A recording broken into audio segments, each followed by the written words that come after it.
जैसे एक रूमर चल रहा है कि भाई वो बता रहा था करामा में तुम ब्रह्मोस लेके आ रहे हो, there is no way in hell anybody would have come to know कि कौन सा what would have been the target. Kamra, ठीक है कि कामरा में होने वाला है, there is no way in hell they would have told us what is the target. हाँ ठीक है, दे वुड हैव नोन यार आपका एक स्ट्राइक पैकेज आ रहा है इस तरफ, it's vectoring towards, vector is you know what sir, vector is direction.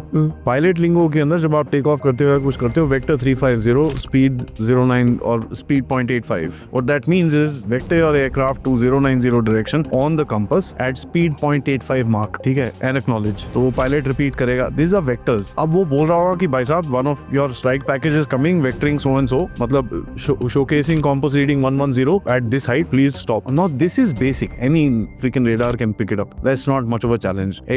आपके एयरपोर्ट के radars will pick up that, it's not that much of a challenge to do that. And आपको पता चल रहा है सुखोई आ रहे हैं, तो सुखोई के साथ क्या होगा, पिछले 3 दिन से तो वही खा रहे हो ना तुम, any kid will know Sukhoi के साथ what are you flying, 90% of the damn thing is what BrahMos, right. तो दे न्यू क्या आ रहा है उनके पास, so they said यार ये आ रहा है इसको मत, प्लीज डोंट डू दिस, हम सीज फायर की तरफ जा रहे हैं। So probably that afternoon time में एक जाना होगा हमारा मस्ती करने के लिए। अब वो भी देखो सर, ये सुबह से 10:30 बजे से फोन करने की कोशिश कर रहे हैं आपको, you first acknowledge the call at 1:30, तो obviously you took that time to do whatever आपको कुछ करना था उसके बाद।